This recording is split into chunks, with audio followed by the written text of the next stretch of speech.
Exactly 1 year ago, I swapped my 2019 Model 3 Performance for a new Model 3 Long Range. Now, at the time, it seemed like a smart decision based on money, and I'd get some more range and almost the same, driving, acceleration and all that. But 1 year later, I realized I've made a mistake.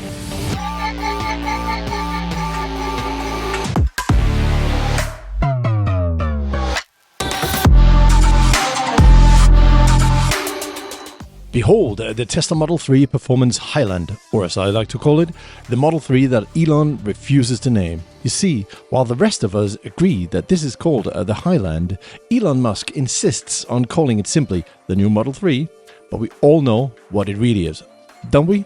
Now, here in sunny Spain, you can get your hands on one of these beauties starting at 57,490 euros. It's got the sort of acceleration that will make a roller coaster blush 0 to 100 in just 3.1 seconds. But, and there's always a but, isn't there? This is actually a tad slower than its American cousin. Why, you ask? Well, it's all about the battery. Over in the US, they get the Panasonic batteries under the hood, while we've been treated with the LG version, which, while still great, is slightly smaller and less efficient. But let's not get bogged down with the details. The new Model 3, the Highland Model 3, features 20-inch wheels and a sportier design. And in this video, we're going to take a closer look at the sleek interior. Now, the particular Model 3 you see in this video, that'll set you back 67,970. Why the extra cash, you ask? Well, it's got the ultra red paint, brilliant name by the way, and the FSD or full self-driving options installed, which here in Europe does absolutely nothing except make your paycheck disappear faster. Honestly, this is the car I should have bought, and I'm going to show you exactly why. Now here's a spoiler alert, it might not be for the reasons you think. The car is also much cleverer now. So for example, I have my mobile phone in my pocket, and if I just get close to the trunk here, stand behind it, you'll hear 3 beeps and it will automatically open the trunk. Brilliant. I don't have to, fill it with things. If I've got shopping bags or something heavy here, it'll just do it. And if I don't want it to do it, I can cancel it at any time when I hear the 3 beeps. But that is also not the reason why I regret changing. Design-wise, the Performance also stands out because it's got this big front diffuser, really aggressive and really helps hugging you to the ground. Yeah, it looks very nice indeed. They're 20-inch standard on the Performance now, and they've got these Pirelli P0 amazing rubbers on them. They just grip like it's nobody's business. They look great even with these aero covers that you can actually remove if you don't like them. I don't mind them. I think they actually look pretty nice. Now the color of these is sort of a gunmetal satin gray, and I think they look just right for this car. At the back, we've got a redesigned spoiler. It is different in shape from what we know from the old Model 3. We've got the badge here, plaid badge, though this doesn't have a plaid motor or engine setup. They have a insane setting inside the car for driving extra fast. And we've got this massive diffuser down the bottom, which makes it look super sporty. I like the fact that this now looks like a different car than the standard or the long range Model 3. It's the subtle differences that does it, isn't it? All you need, paint it red, put a spoiler on it, and it's a head turner. But that is not why I regret buying my Model 3 either. Inside the new Tesla Model 3, one of the biggest differences are the materials used. These materials means that the cabin inside is much quieter, much less road noise get to the inside. We also have this LED line that runs throughout the car. We have no stalks or anything like that. In fact, I've already done a full review of the car without it being the Performance version. So if you want a full review of the interior, I recommend you go view that.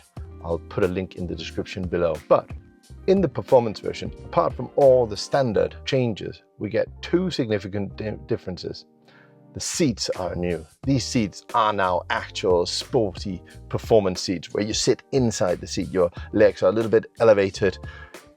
You're being hugged tighter by the side walls here of the seat, and you really feel like you can go around the corner without sliding out of your seat. And that is a very good thing for this car because that is what it's very good for. You also get this top part of the dashboard made out of carbon fiber, or at least some carbon fiber-like material instead of the cloth material you get in the standard version. Another important point about the seats on the Tesla Model 3 Performance is that the seats are ventilated.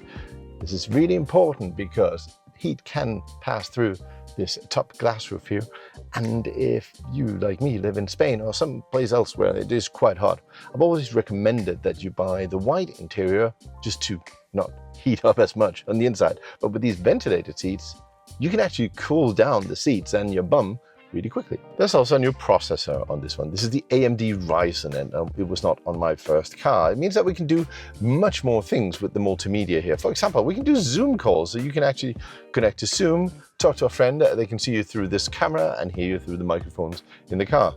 Very useful if you're a workaholic. But the interior and the seats, they're not the reason why I regret having changed my Tesla Model 3 Performance. So in the back, we now get this screen here, multimedia display in the middle. It's all right. I mean, you can play video games, you can watch movies, and most importantly, you can actually move. It's all right. It's not a game changer, and it's certainly not the reason why I regret having changed my car. Right, so this car can park itself using nothing but cameras. Let's see how well it does. Let's see if we can find a tight little parking spot and put it to the test. One good thing about the system is you don't have to do anything. It'll continuously scan for parking spaces. So as you can see here, there's parking spaces, and they should pop up on screen now. They don't though, do they? That's a parking spot. Tesla, come on. Yeah, so it doesn't always catch them. See, here are lines drawn, and it should use its cameras to actually see the parking spots, but nothing pops up. Beeping at me because I'm going over the speed limit. So over there on the left, there is a perfectly good parking spot. Will it see it? Yes, it will. There you go. And it's one lane over, so it has to do all that. Let's see if it can figure it out. Also, I've got something I don't want to hit over here on the right. On the sidewalk. See? Okay. Seems to be doing it quite well. It's quite impressive. It found it on the other side of the road. It's not doing it too slowly either. I mean, I wouldn't do it much faster than this. And we've done it, and honestly, perfectly good parking job. Right where it's supposed to be. So now we've stopped, and now again to go, and this time we need to go forward. Just put a foot on the brake and it'll know that I need to drive forward. Brilliant. Okay, cars parked on either side. Okay, quite a tight street. Here's a perfectly good parking spot. See if it sees it.